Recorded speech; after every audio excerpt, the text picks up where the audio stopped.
Brandon Sewell. I am the owner of Seal Pro Painting in Central Florida and the host of the Off the Ladder podcast. We exist to help home service business owners learn so that they can lead well and ultimately live life off of the ladder. Today's guest is Tom Reber. Many of you have probably heard of him. He is the founder of the Contractor Fight. He started a massive community online where he's reached thousands of home service business owners and contractors alike from all over the world. He's also the author of Winning the Contractor Fight, host of HGTV's Unfinished Business, and he is helping thousands of contractors worldwide. Thank you so much for being on the show today, Tom. It's great to be here, Brandon. Thanks for having me, man. And listen, Absolutely. hat tip to you for starting a podcast, man. I always get fired up when I see guys start shows, and I know the work that goes into it, and not everyone has the stomach for it, if you want to call it that. So it's cool to see you doing this, man. Yeah, I appreciate it. It's funny you say that because I had so many guys, mentors who told me not to do it. They're like, oh, it's going to take so much time away from your business. Hmm. It's just a distraction. And I was like, you know what? It's what I want to do. And Yeah. what I found with it is, man, it's amazing being able to talk to all the different home service business owners that I've had on here as guests already. And it's like every episode is like a coaching session for me too, because I learned so much from everybody who's on here. So it's been a lot of fun to do. It is a lot of work, way more work than I thought it was going to be initially, and but it's still fun. I enjoy it, so I appreciate that. Yeah. Good Um, stuff. yeah, so I actually I started my painting company almost 7 years ago, and with doing that, I started following the Contractor Fight myself. One of my friends, um, who's in the home service industry, introduced me to your Facebook group a few years ago. So I've been following there and I've learned so much in there from all the community and had so many questions in business that got answered through the Contractor Fight. So I appreciate what you do to serve, contractors and the home service industry. It's pretty amazing the impact that you've been able to have. Um, if you could go into your backstory. Mhm. I was reading a little bit about how you came up in the trades. Your father and your uncle is correct, were in the trades, and that's where you got started and had a painting company and then went into Yeah. coaching. So you want to share a little bit about that? Yeah. I grew up outside of Chicago, a town called Wheaton, Illinois.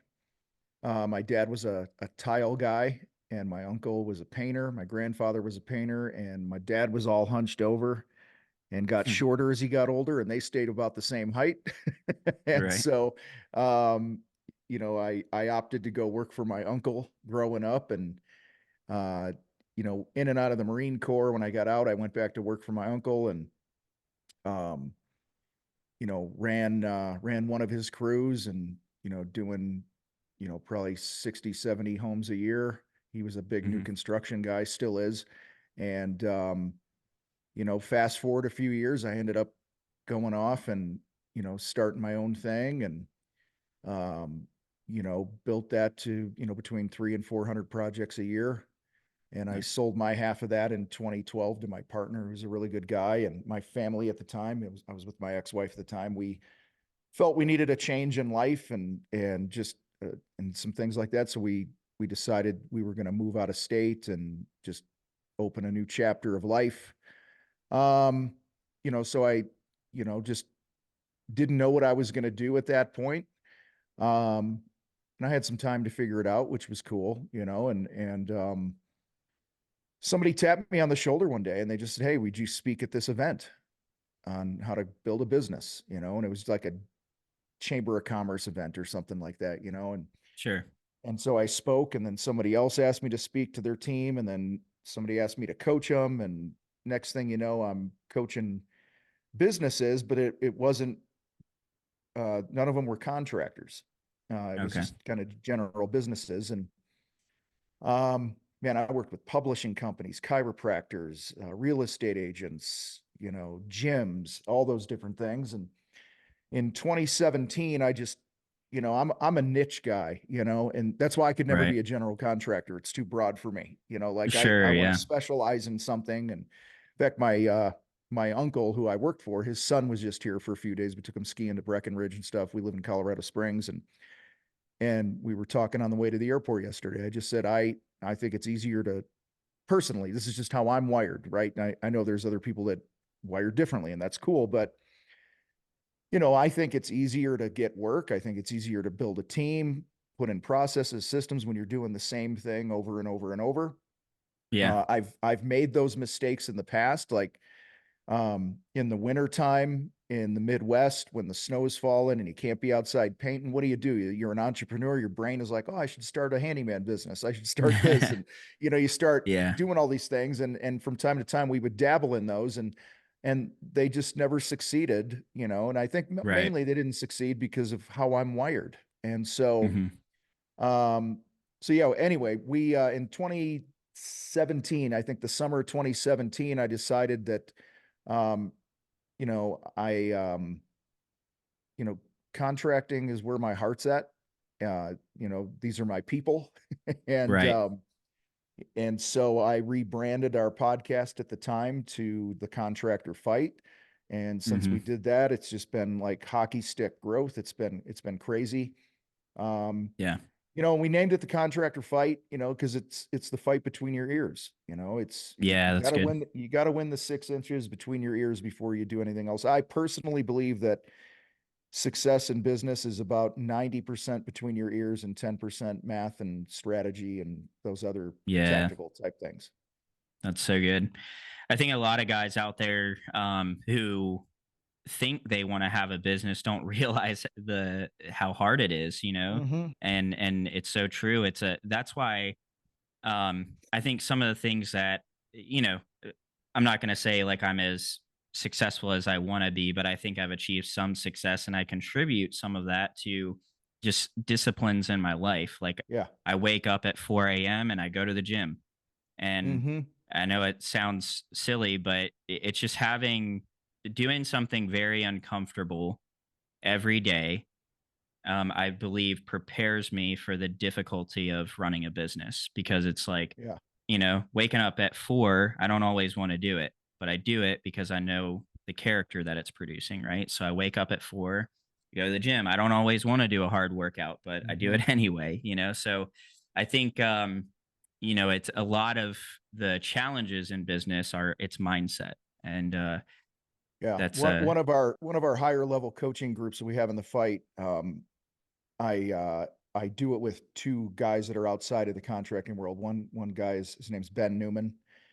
And Ben is, I think USA Today just named him like the top five mental toughness coaches in the world, right? With Ed Milet and Brennan Burchard and all those guys and Tim Grover and this and that. And Ben, I've been working with Ben and doing things with him for about 3 years.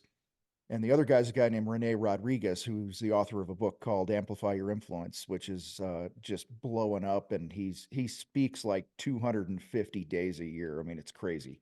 mhm, And I run a group with those guys to help some of the higher level contractors win at their next level, however you define that. And I was just talking to Renee last night. We were catching up, and he just goes, dude, what do you think the biggest issue is with the average contractor? Um and immediately out of my mouth it was the word discipline. sure. I mean, it's just, I'm 54, and the longer I'm in the game, the more I'm helping people, the more I'm speaking, doing workshops, all the stuff that we do, it it's crazy how, in the Matrix when everything kind of slows down. That's how it's Mhm, kind of become for me now, where it's like I could just see that this individual's issue is not the economy, it's not who's in the White House, it's none of that other garbage. It's the fact that they're not a disciplined person. right. And you know, our you want to call our methodology that we work with people, and everything kind of goes in this order with us is, um, you know, we're here to demolish. mediocrity in you, the individual, and then Hmm. in your home, and then in your business in that order. And you have to work on you. You have to get oxygen for you. You got to Yeah. take care of your mind. You got to take care of your body, those things that you were talking about. And then you got to, love up on your family, whatever that looks like under your roof, those immediate relationships that you have. And then Yeah. you work on the business. And, that's, um, sadly, most contractors, most business owners work their tails off. They put the business first because they're trying to provide, Right. which is noble and the intentions are good. But it'd be like trying to paint the house before the house was framed.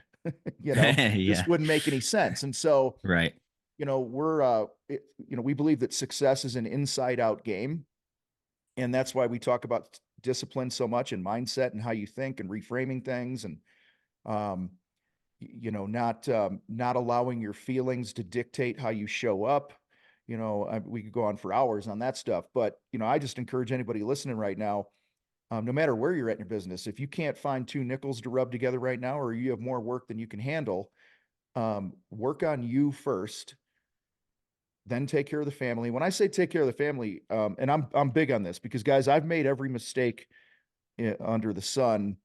I mentioned earlier I have an ex-wife, right? And part of the Yeah. reason I have an ex-wife is the order in which I was doing things. I was building a company, doing hundreds of jobs a year, all in the name of providing for my family, and I provided financially, but I Right. didn't provide in other ways, emotionally, and some of those things. And so learned a lot of hard lessons, and I'm super passionate about helping others not repeat those mistakes, especially the younger guys that are getting started in the trades and stuff. And so we have a thing now. I'm remarried, and love of my life, soulmate, and we call her the Queen. Her name is Lee, and the Queen and I, we have a date every day of the year. Okay. Yeah. Now, it doesn't mean we go out to dinner and whatever. It means 15, 20, 30 minutes, an hour, whatever it is, we get time every single day where we put our relationship first. And she works on her, I work on me, and then we work on us together. And then obviously we have 5 kids. They're all out of the house now.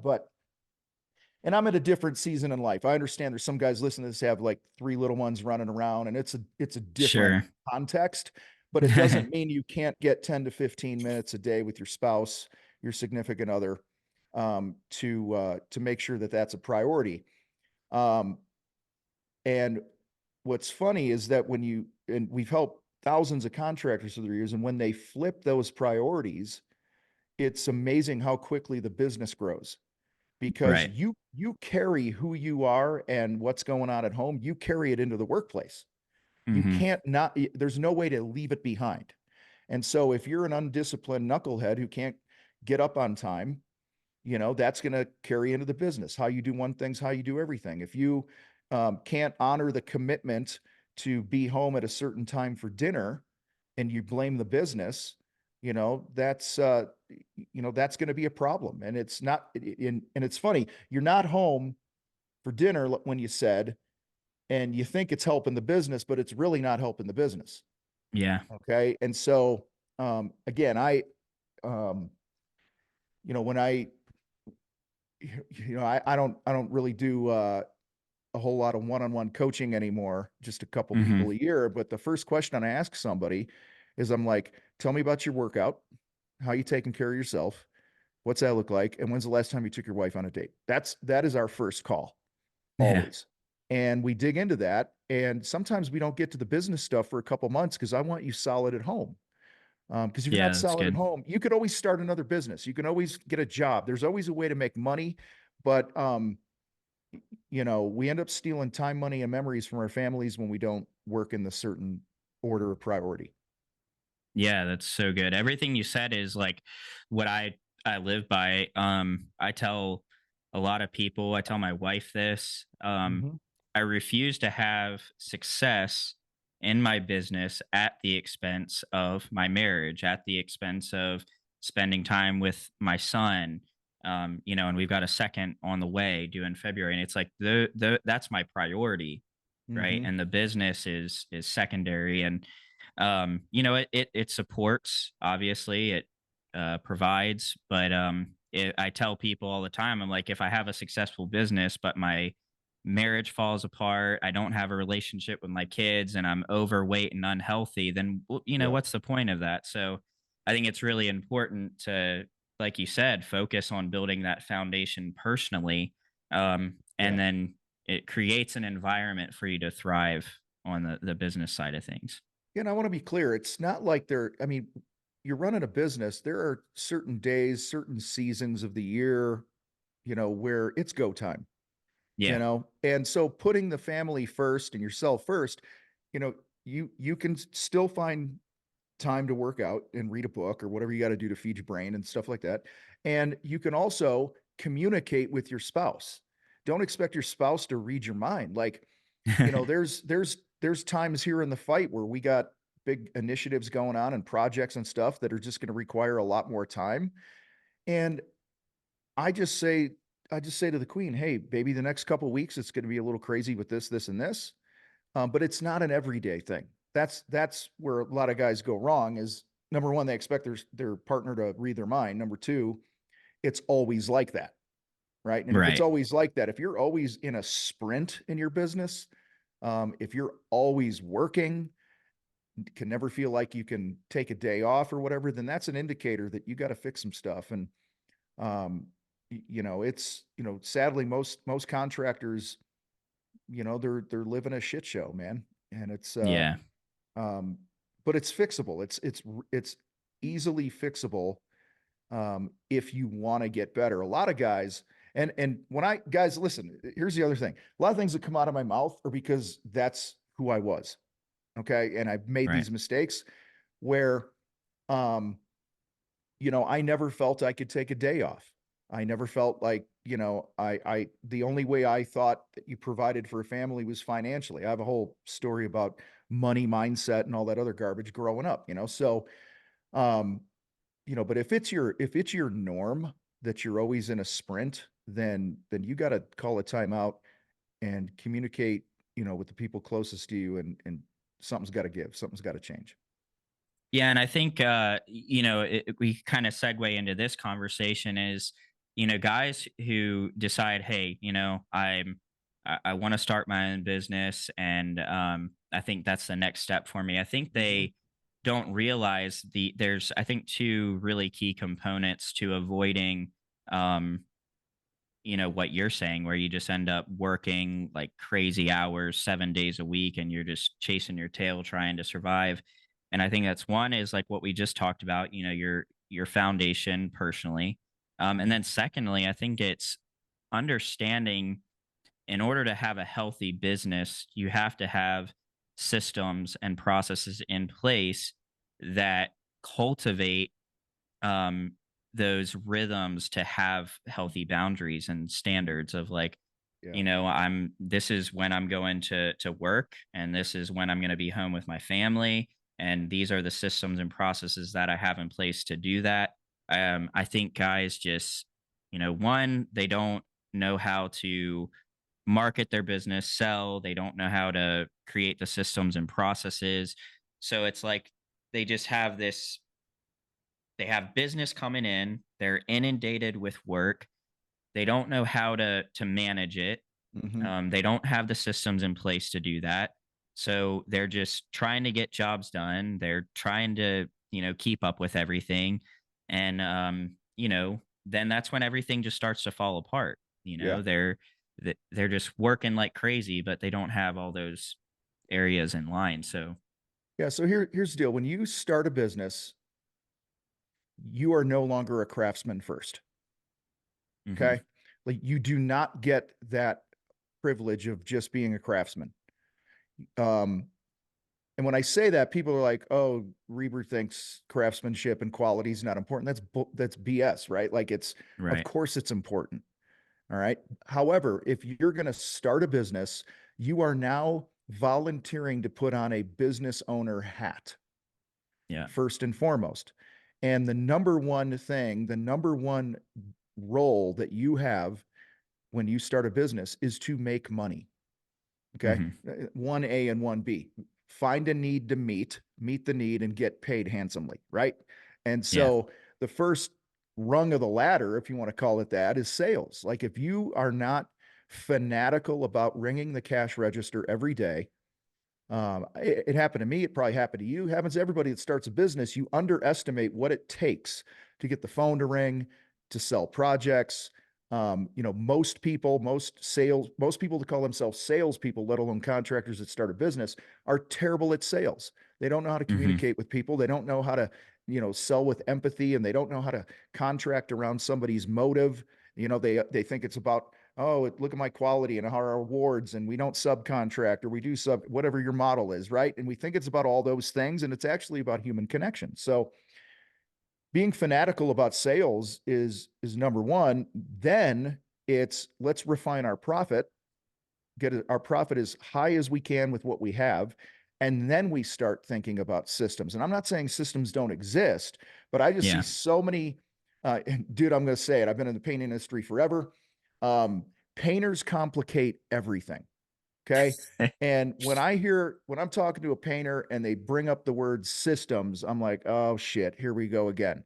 All right. Hmm. Because the average painter will obsess over things that don't matter yet. Right. Okay. What matters right now, like, and I'll give you an example. Like if you've been in business for 5 years, Hmm. okay, and you're not putting $250,000 in your own pocket, then you're not ready to scale. Right. All right. Now, some guys hear that and they're like, you know, I do 5 million a year and I don't even pay myself $250,000 a year. Okay. Yeah, that's a problem because you have a profit issue. You've proven you can sell, but you have a profit issue.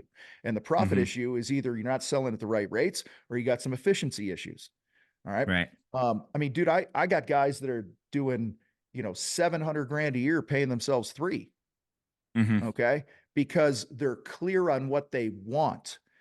Right. So when you start a business, or maybe you've been in the game for a while, you're listening to this, if you haven't taken some time to get super clear on exactly what you want your life and business to look like and how you want it to serve you, this is part of getting oxygen, right? By the way. All right. We all want to take care of our guys, take care of our customers and all this. And we end up, the ones standing at the end with nothing because, Hmm. and so I want to drill into people's heads. You're not some greedy corporate ogre if you're focused on making money. Of course, it's about client experience and I mean, we talk all the time in the fight about loving your clients, okay, Right. and loving your team and all these different things. But if you're doing all that and you're not making a shit ton of money, um, that's a problem. Right. There's too many things in business that stress you out, too many responsibilities, too many pressures for you to not get paid. I mean, you could Right. go make 100 grand right now running crews for another painting company if you're a painter, Hmm. and not have the burden of running a business if you want.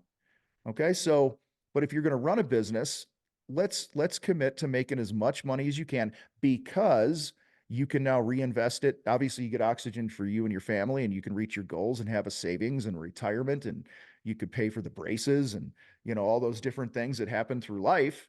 You can help extended family members who are struggling. Like it's we make money to give it, right? Yeah. And then you could also take those profits and reinvest it into your team. Your team is leaving because they don't see a future in your company because you're a shithead who won't get this stuff in order. Yeah. Okay. So, and you wonder, oh, you're like, oh, nobody wants to work. No, you haven't given anyone vision. I Right. mean, earlier we're talking about your family's a mess, your health is a mess, your bank account's a mess. That to me is the root of why there's a deficit of labor in the trades, because Yeah. people that are not in the trades, that are growing up with their uncles and their dads and all this, they're looking at them going, why the hell would I want that? Yeah. Right. I mean, that was me growing. I never wanted to go into the trades. My dad was tired, broke, and dirty at the end of every day. Hmm. And we were literally on the poor side of the tracks. All my friends had doctor and lawyer dads and engineers, and they were always going to Vail and shit like that and spring break and whatever. And we never went anywhere. And I'm like, Hmm. why would I want to be a contractor? And here Right. I am. But anyway, but so like, you want to attract a better team, You want to retain people, you got to be better. Be an example of what's possible in the trades. When you pull your right hand guy aside and you say, hey, listen, um, I got a plan for you this year to put another 15,000 bucks in your pocket. You think that's not going to wake them up? Right. Right. And they're not going to, latch their wagon to you, but you don't do that because you're not profitable. So, and then here's my version of systems. I am not wired to be a systems guy, Hmm. right? Like some people wake up in the morning and they see the world in flow charts and spreadsheets and stuff like that. And that's totally cool. My CEO in the fight is like that. All right. Right. I know I need systems. Now, and here's Hmm. the thing, we all have systems. It's just, are they intentional, right? If you're writing somebody's phone number on a scrap piece of wood and throwing it in your dashboard, that's your CRM. Okay. So, like, you have a system. Um, but obviously, most of our systems aren't serving us. And knowing this is just self awareness again, man, knowing that that's not my wheelhouse, I put my focus on selling and making as much profit as possible so that I can hire the people that are kick ass at the things that I'm not good at. And I see Yeah. it. This is where I see a lot of painters and other contractors. They they push aside their strength all in the name of trying to build systems, and all they do is stress themselves out. They lose money, and 3 years later, they're in the same place. Right. So focus on sales, focus on profit. When I say profit, guys, 50% gross profit is the minimum standard. Meaning, if it costs you $1,000 to paint a room, labor and material, you paying your guys, and you buy the paint, you're charging at least $2,000. And Hmm. I get more pushback from people on this, dude. Oh, you can't do that in my industry. You can't do that in my trade, not in my area, because of, you know, customers are cheap or what. No, you just need to get better, right? Yeah. You need to fix your mindset. You need to market your business better with the right messaging. You need to learn how to sell in a way where price is not the number one factor for your prospects. One of the reasons, God, I feel like I'm like connecting everything here. One of the reasons that you're getting price resistance from your prospects is because you're a shit show. Right. Seriously, like you're not disciplined. You have no brand consistency. All right. You don't know how to communicate with somebody and understand what's important to them. You don't honor the commitment. You say you're going to call at 4 o'clock and you don't call at 4 o'clock, whatever it might be. All these things send a message. If they go to your website and it doesn't load quickly, that's a reason to not pay you more. That's Hmm. why earlier we said not everyone has the stomach to run a business. Okay. Yeah. But when you dial these things in, the money's the easy part. Making out of all the problems I've ever had in life, looking back now, I'm like, man, making money is actually the easiest one. Like it's because most people have a crappy money mindset and they never do anything about it. But money is just, and it's you give more value, you get more money. When you can communicate that, and I don't mean communicate value in the sales process about bragging about how great you are. I'm Right. talking about the content you create, you're educating your clients, the message you send with your brand, all these different things tell a story of why you're worth more. Yep. Like, how many contractors do you know? I see this a lot with like kitchen and bath guys, remodelers, and whatever. They go, we do high end kitchens.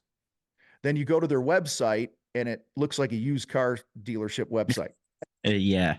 If you're claiming to be high end contractor in anything, your website better look like BMW or Mercedes, Yeah. right? It's good. So it's and your brand and the way you show up and the way you communicate has to be on that level, or you're going to continually get that price objection because your prospects going, well, they're saying high end and they're going to do this, and the price is really high, but then all this other evidence is contrary to that messaging. And Yep. then that's where fear and uncertainty and doubt comes in. And then they start nitpicking you and they want you to break shit down and all that garbage. Yeah, that's so good. I mean, I hear the same things too. I've got buddies of mine who that they'll say they think it's like unethical to make Mhm. 50% profit margins Mhm. or more. I mean, and on a lot of our jobs, we're making 60 plus.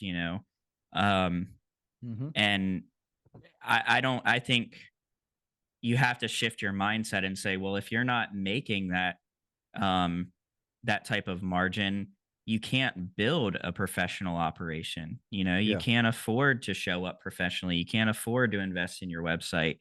You can't afford to invest in your guys and pay them well. You can't, you know, you can't yeah, really elevate yourself if you're not charging enough. And I think guys think it's a unethical thing to your customer, but what about your employees? What about how you're exactly. serving them? It's unethical. Here's what's unethical: for you to deliver high value to your prospect or your clients, and you and your team are left with nothing to show for it Yeah, after a career of busting your ass. So right. here, this is my best friend right here. It's calculator. Okay, it's my best friend. I want to give some guys some perspective here. Excuse me. Let's say your overhead every month is 20 grand. Okay. And that 20 grand, just for how I do things, should include your salary of at least $100,000 as the owner of the business. Hmm. Minimum. That's 8,300 bucks a month, right? So what's that? You got another 12,000 bucks a year or a month to pay for other overhead. Overhead, you guys, is everything that has to be paid in the business, even if you don't do any projects. It is not your Hmm. guys in the field that you pay hourly. It is not materials. It's not permits. It's not rentals. None of that stuff. It's your marketing, your website, your dues for associations, your office rent, whatever, truck payments, all those things. It's cell phones that have to get paid, right? So let's just say it's 20 Hmm. grand Right. and you're the average contractor. And I say the average because we've helped thousands of people, and the average person, when they come to us, is doing around a 30% gross profit. Hmm. Meaning, if they sell a $10,000 job, it costs them seven to do it, and they got 3 grand left to pay that overhead. Okay. Right. That's why gross profit's important. So the higher gross profit you get, the easier your life is going to be. And more importantly, or as important, you can deliver a better experience to your clients, which is ethical and fair to them. But when Right. you're cheap and you're robbing Peter to pay Paul because you got to finish this quick and get to the next job to get the next deposit to keep cash flow going, all right, Hmm. you're screwing the person that you're hurrying to get the job done. That's unethical. So anyway, 20 grand, 30%, 20 grand divided by 0.30 is 30%. Just to break even on the 20 grand, you got to do $67,000 a month. Hmm. You have to collect it. All right. What's your average job size, man? Roughly. Typically around 4,500. All right. So 66,666 divided by 4,500. You got to do 15 jobs. Hmm. Okay. Just to keep the 20 grand to break even and have no net profit.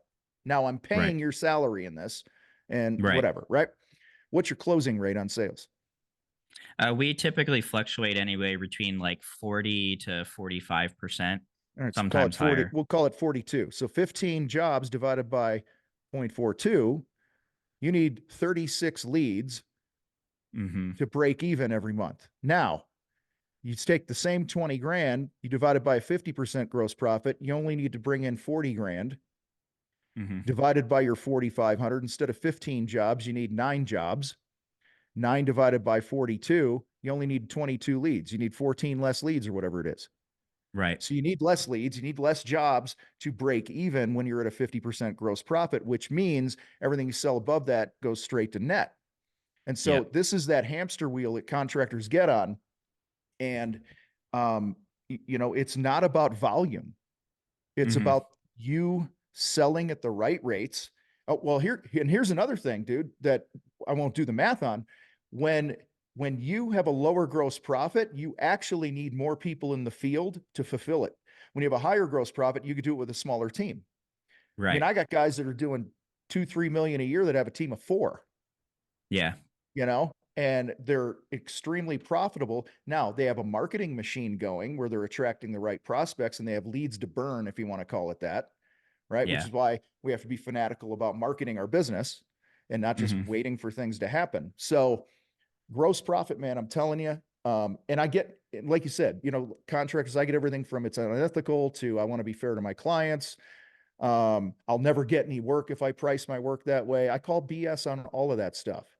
Yeah. All right. This is why, again, this is why the average contractor works a career and has nothing to show for it financially because they refuse to be open to the idea that this could work. You're Okay. right. Like, I'm just asking you to be open to it and test it. And now you have to level up your skills. You gotta get better at sales. You got to know your numbers. You got to get better at marketing. You got to get Yep. better at communicating. And um, all these things that we've talked about today, they work together. Yeah, absolutely. Um, we talked a little bit about this, but when I think about the painting industry as a Hmm. whole, and one thing that I am not a fan of is guys saying I can't find good help, Hmm. or there's not good guys out there. I can't find the right people, and that's part of why they stay in like this defeated mindset.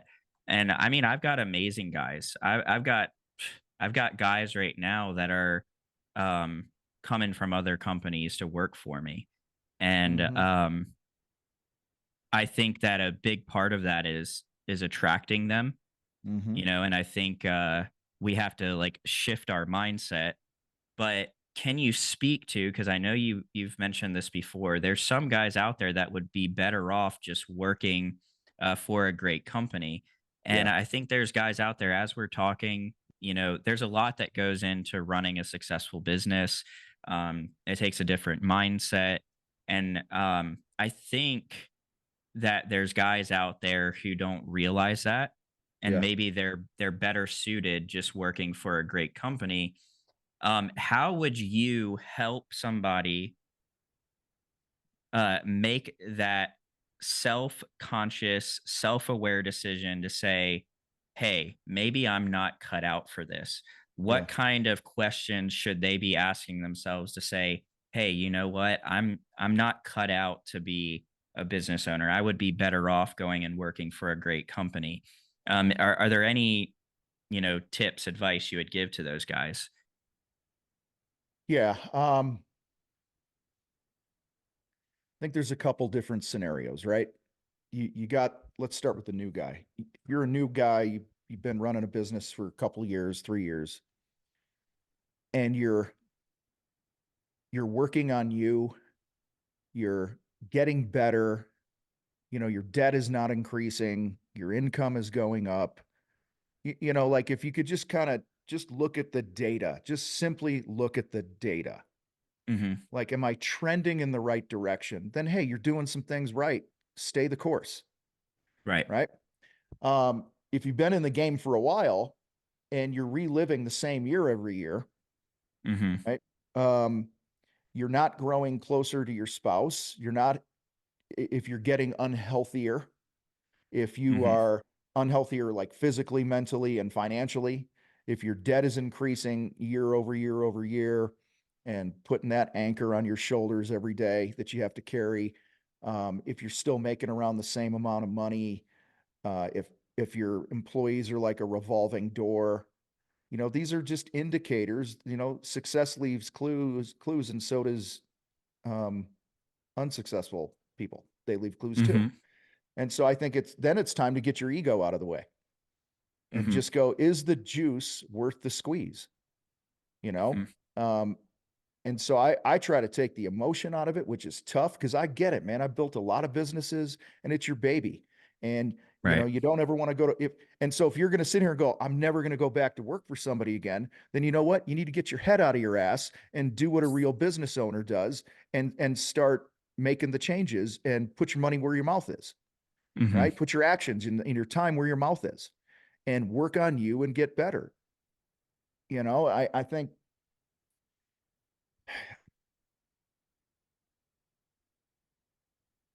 if you're going to sit here and argue with people that are successful about what it takes to be successful and Mhm. keep doing things your own way, then you're going to just get what you get. But I think the most successful people, and I can only speak for our contractor fight world, the people that can let their guard down for 2 seconds and just go, you know what? There's probably some things here I can learn that I'm not getting right, and and this is really my only option now. Meaning, I gotta I gotta be humble here and get my ego out of the way and give this whole thing, running a real business, get my head right, charging when I need to charge, all the things we talked about. I got to give this a go because what I'm doing is simply not working. Yeah. So I think it's a, I mean, dude, I'm blown away by like if you're going to the payday loan places to make payroll, Hmm. that's a huge issue. We have a Right. guy in our program. He's one of our coaches now. He had $1 million of debt like that. Oh, wow. But here's the thing. He, he was like, I mean, his marriage was about to end. He was about to lose his house and he had $1 million in debt. His business was doing like 1.3 a year. He was only paying himself like 40 grand a year. Hmm. Like, and he's like, all right, I've been listening to the fight. I'm going to do things your way for 1 year. 100% of what you guys tell me to do. He jumped into our program. Dude, within 3 years, he had $1 million of debt paid off. He 5x his personal income, kept his house, obviously, Hmm. and saved his marriage. And and he lost 80 pounds. Wow. Okay. And now he's coaching and helping others through those storms as well.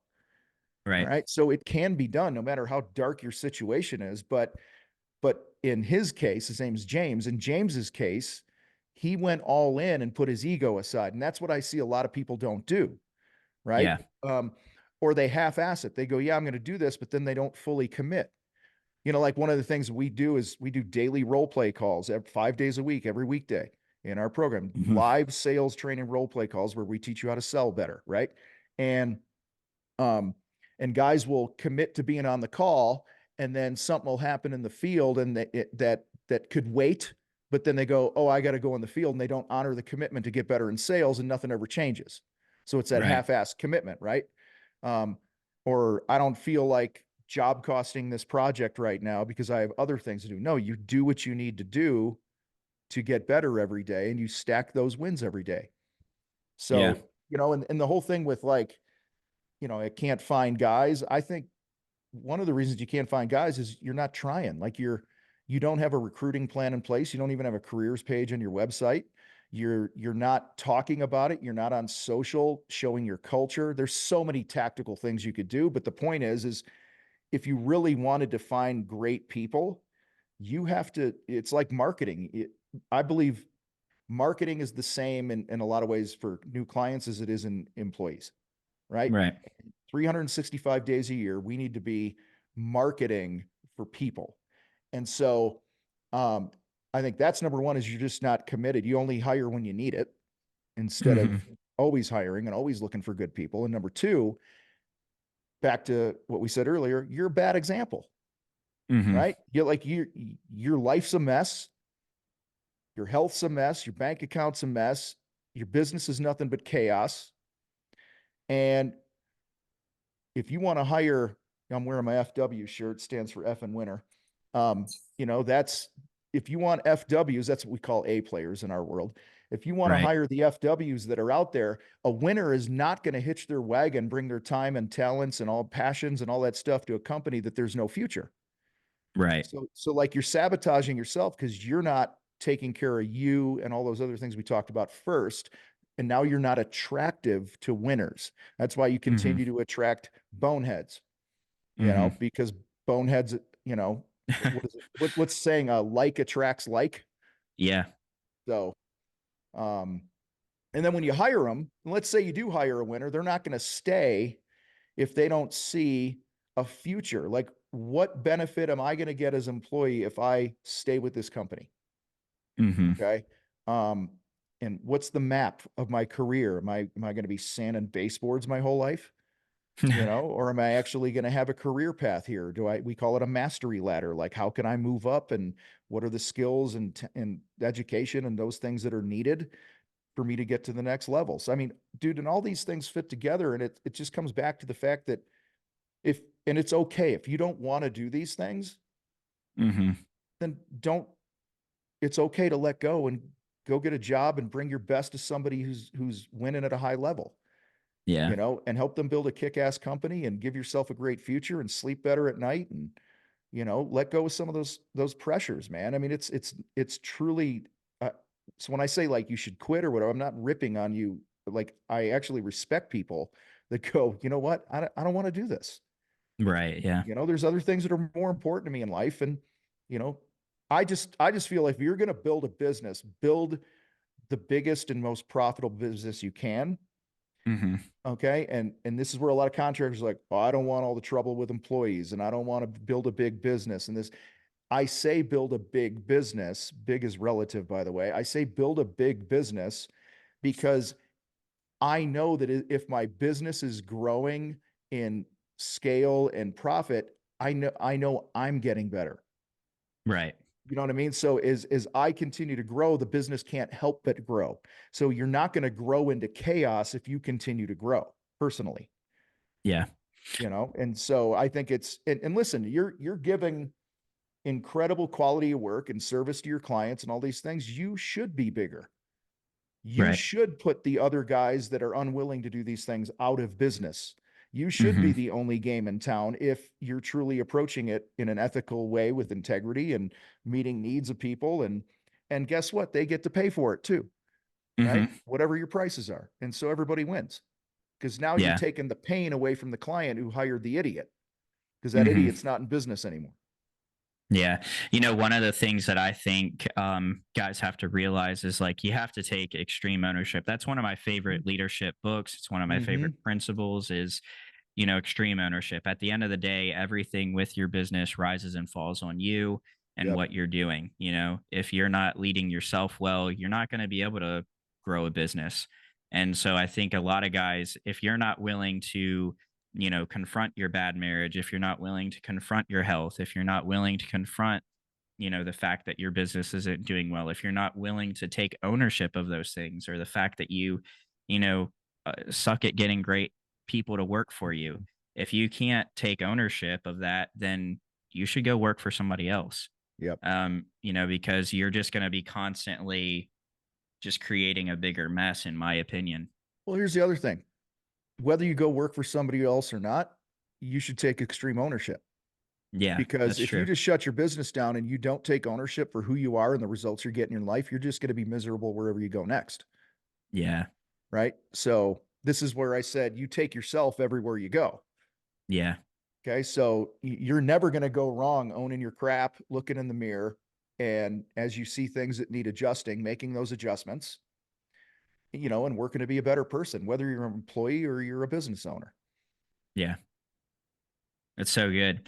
Um, so for guys who are listening to this, there's a few takeaways that I think that we've got so far is like the battle really starts in your mind. And I Mhm. think um being clear about your mindset is important, knowing who you are, what you want to accomplish, clear about your values, clear about your plan and your goals. And then, secondly, um, I think you have to really confront yourself, um, and you have to decide to build solid foundations in your personal life before you can focus on your business. Um, and then if you're not willing to do all of that, then maybe that's not what you're called to do or supposed to do. Would you think that's a pretty good summary of that? Yeah, I think it's pretty good. And listen, you have all the power. You Hmm. can choose to do what it takes. It's simply a choice and just execute. Right. Okay. It doesn't matter the obstacles in your way. If you want to own a business that's successful and have the life that you dreamed of when you started your business, you can do it. Doesn't matter what your education. I was in special ed for 2 years and rode the short bus in grade school. Okay. Hmm. Terrible student, um, crazy upbringing, broken home, substance abuse, all these things, man. It was crazy. Um, and I don't want people to think like, oh, I'm a knucklehead and I can't do this. No, you can do this if you choose to do this, Yeah. right? You just have to choose to do it and no excuses. I mean, one of my mentors, pull this up here. We were talking about something that's more of a private nature, so I won't give you all the specifics, but I'll give you an example here of how to word things. Let me pull it up here.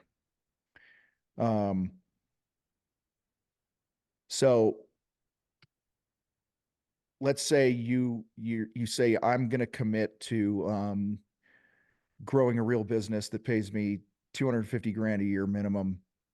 So my family has a life. It's going to be a however you define a successful business, right? I'm not going to use all the words here, but whatever success looks like to you, start saying it. And I have this as an alarm on my phone, by the way. It goes off a few times a day to remind me. Okay. I am committed to fill in the blank, right? Mhm. Growing a successful business, being a profitable, whatever. Um, I'm committed to growing a successful business no matter what. There is no other option. Mhm. When you frame it like that and show up every day like that, you are going to then, here's a key part of this. What you're doing is the results that we get are the product of our self-talk. It starts with our self-talk.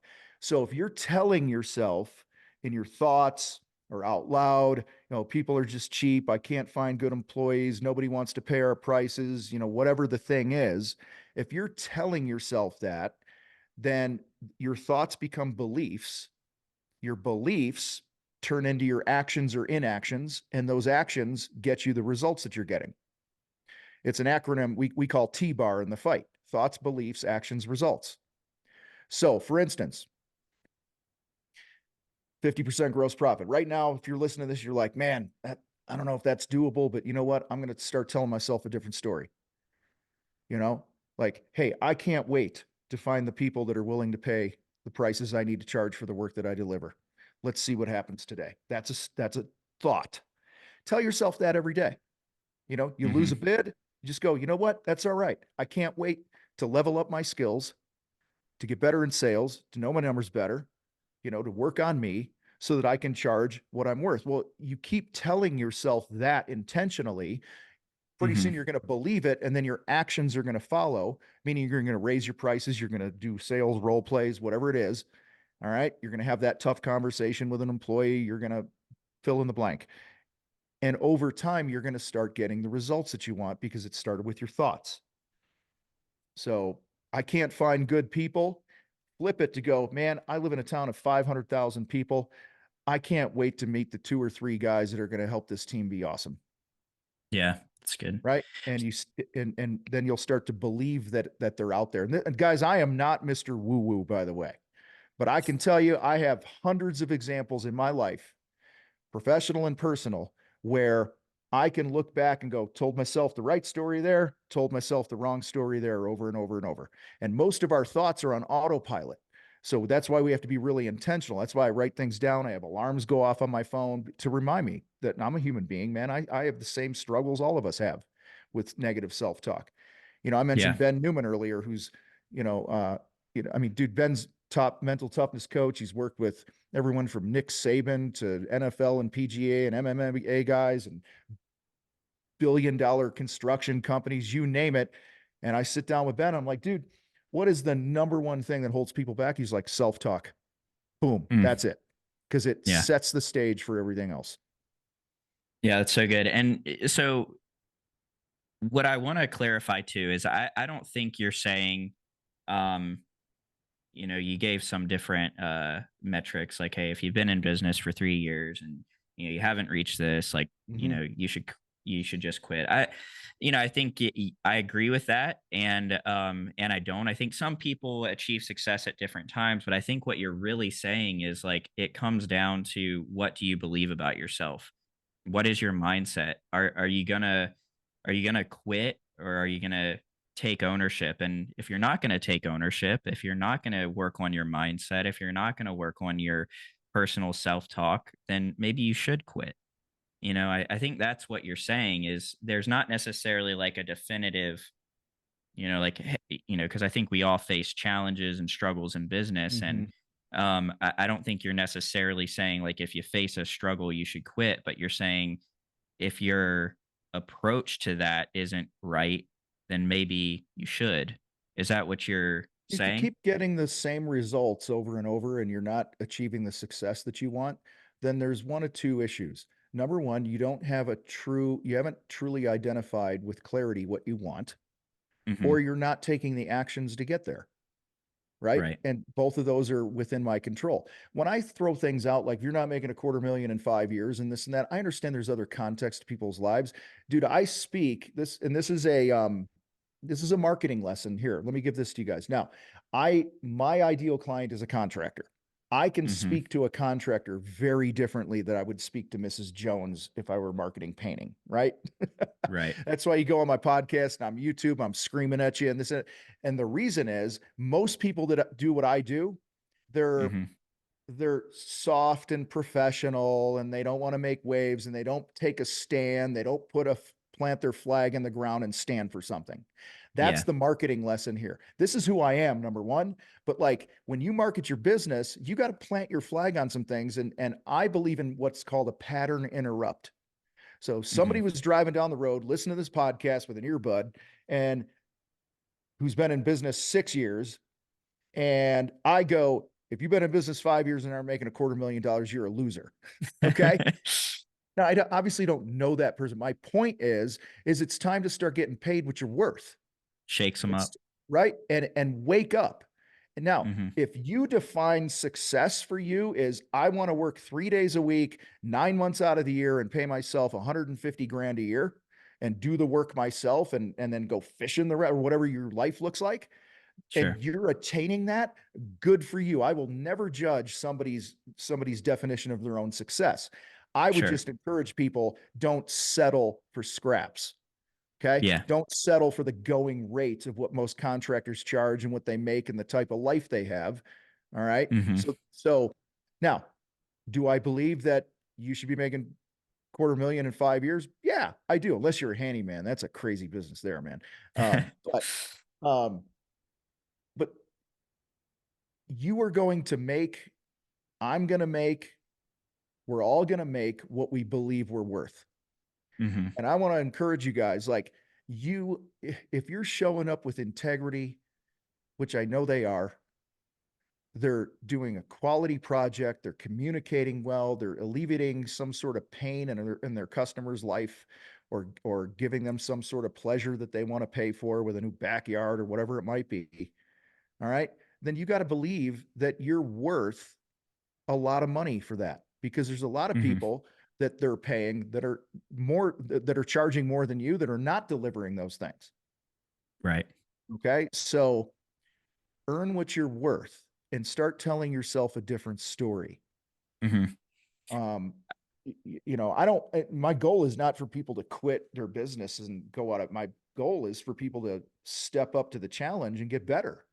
I think Yeah. the Yeah. world needs more contracting businesses. I think we Yeah. need more That's younger true. kids coming into the trades.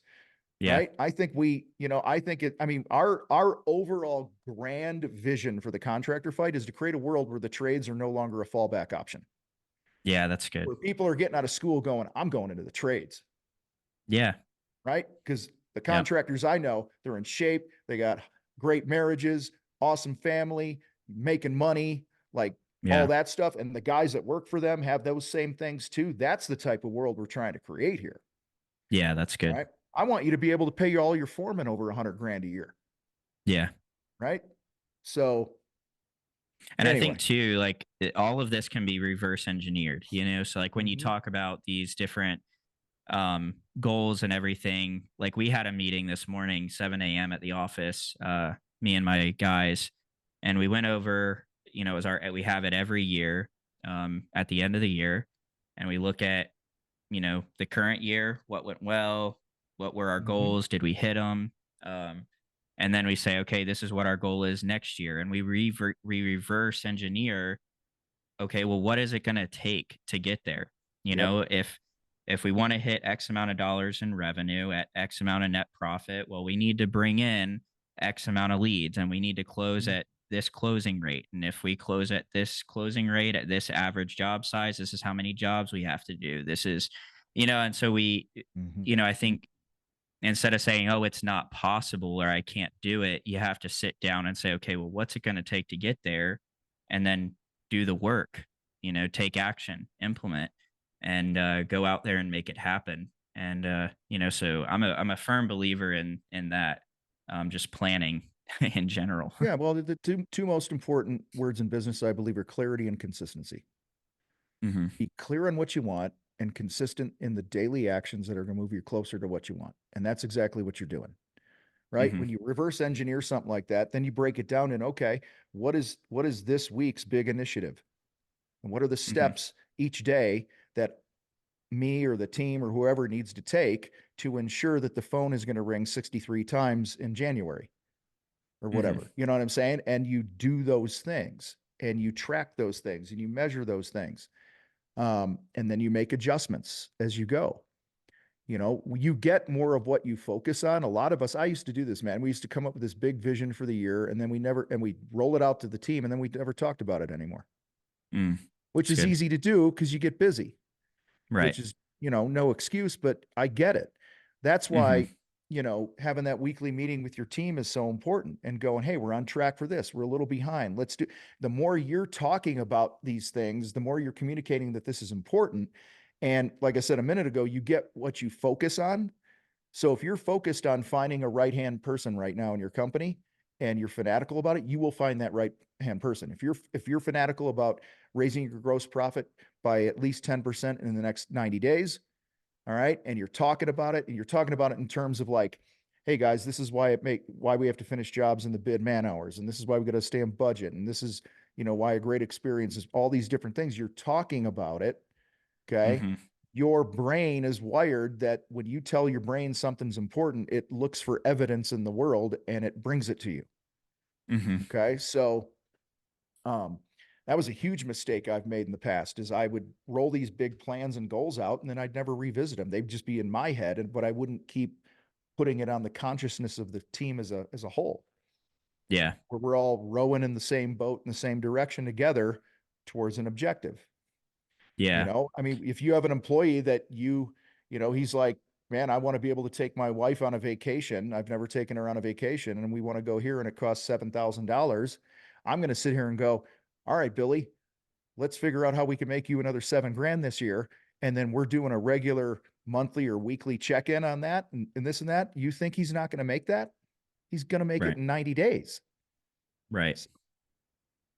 Um, two other things that you mentioned before we went to that is you mentioned for yourself and self-talk that you tell yourself there's no other option. Mm-hmm. And I think that's powerful because, for myself, I ask myself this question all the time. If I face a difficulty in business, I tell myself if I if I create another option in my mind, I'm creating like a an exit, right? Mm-hmm. And I'm gonna have to start over, Mm-hmm. right? So if it's not, I've just kind of decided for myself, this is what I'm going to do. I'm going to Yeah. build an amazing company. And no matter what happens, that's what I'm dedicated to.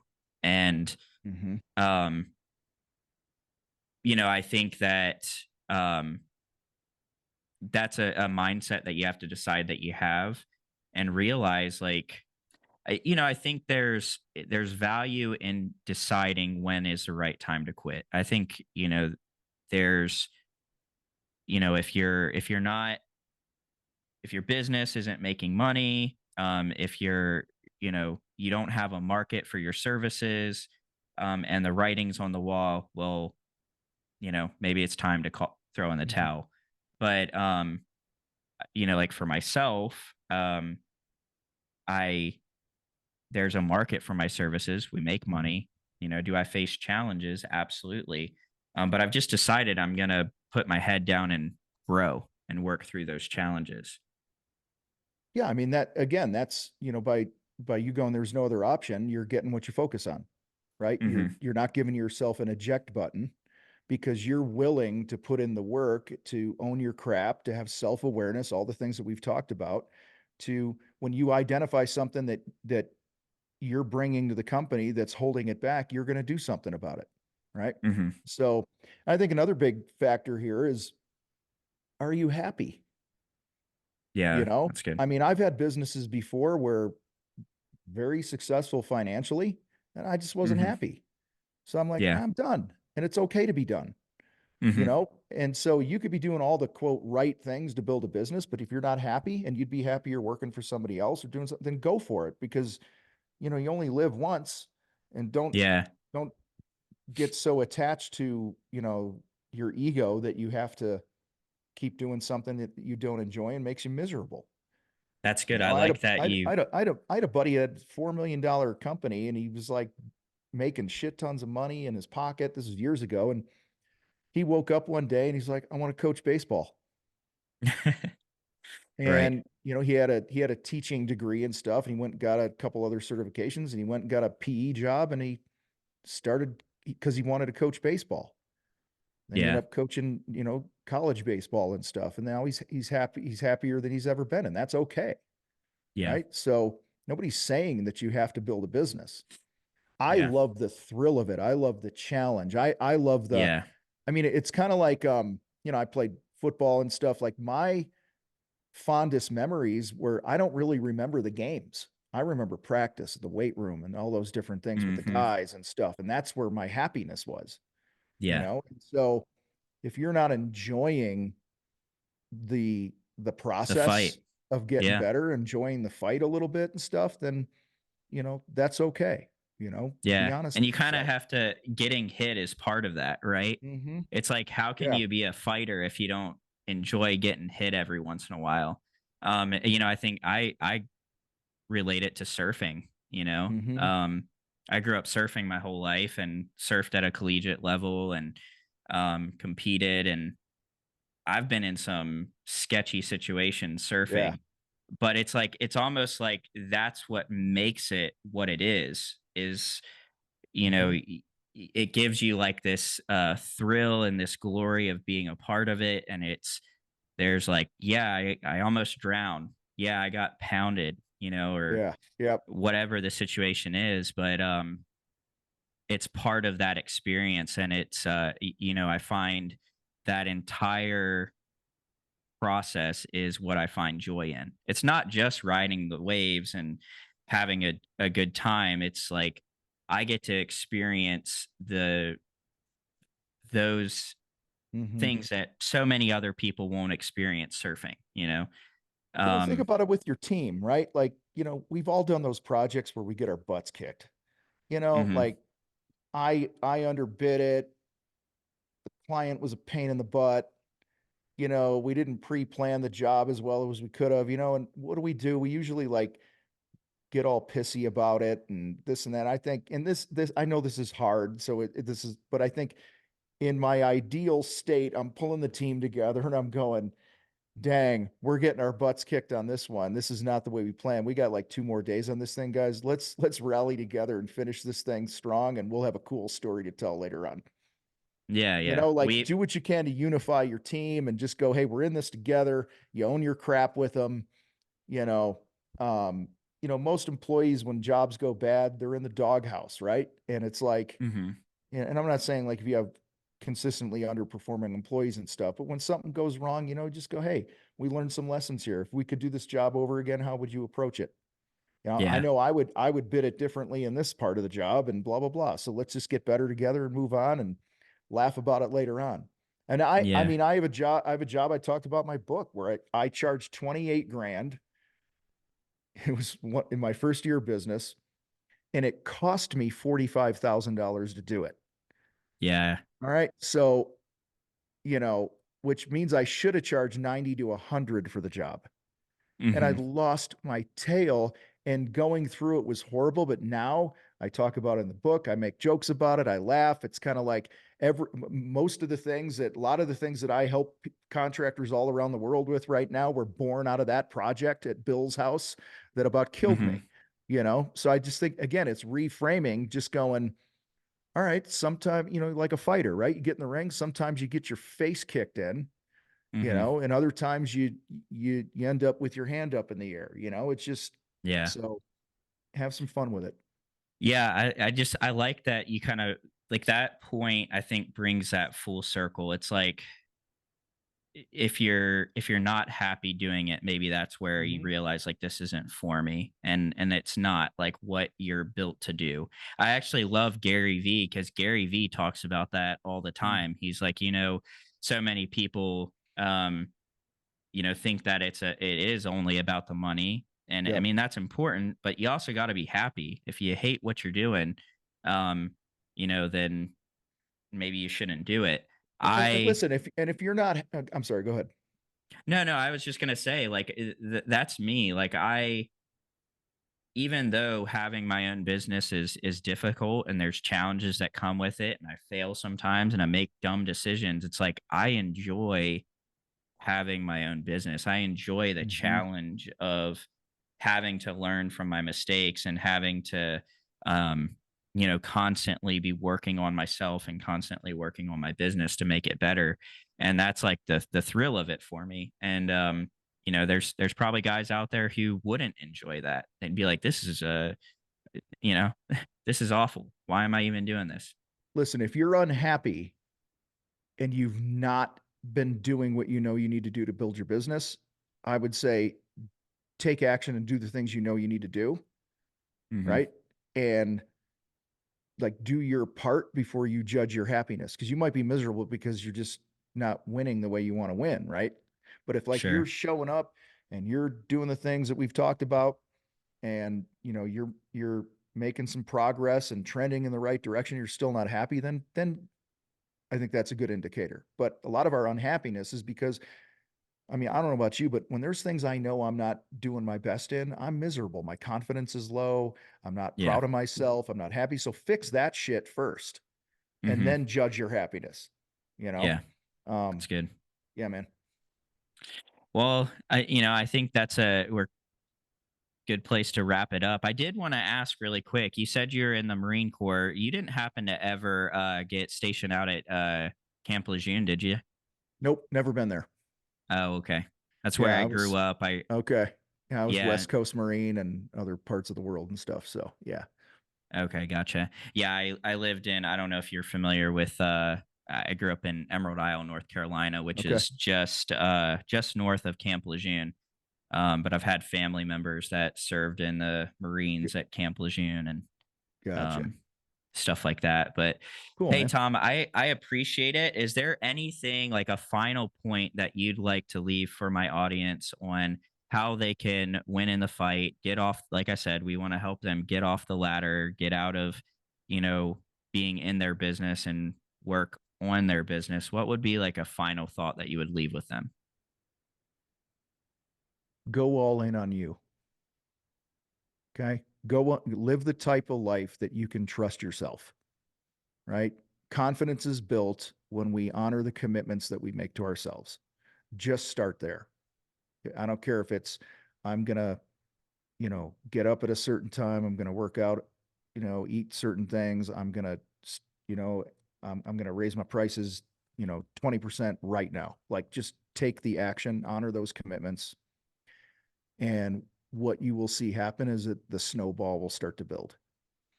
I think that's as basic as we could put it here. Nice. Now, if somebody wants to get in contact with you, Mm-hmm. is interested in joining the contractor fight, Mm-hmm. whether that's your coaching or just the services and that you offer, how would they do that? Yeah, I appreciate that. You can go to thecontractorfight.com, and if they wanted to talk about how we can help them and grab a call with somebody, they can go to thecontractorfight.com/help. Awesome. I know on your website you also have your book. I Mm-hmm. would recommend anyone to read that and check that out. Yeah, It's a you get great it for free on the resource. website. Just pay shipping and handling. Go to thecontractorfight.com, and it pops up there on the homepage somewhere. So, That's awesome. And also yeah. go if you're listening to this and you're not already there, go on to Facebook and you can join the contractor fight community group. Yep. Do you? I know when I first joined, one of the first things you had to do is, On your crap. Yeah. yeah, yeah. Is that still a thing? Facebook called that bullying, and they were going to shut our group down. So Oh I'm not wow. allowed to do it anymore because of Facebook. And when somebody says I'm not disciplined and this and that, and we're making them do that to enter the group, we were harassing and bullying. So yeah, Oh wow. Yeah. yeah, That's a travesty. Well, that's a huge thing. You do have to own your crap to hmm, win. And so, Tom, thank you so much for your time. you got Thank it, you to man. my listeners for joining in on the Off the Ladder podcast. I hope that you've enjoyed this episode.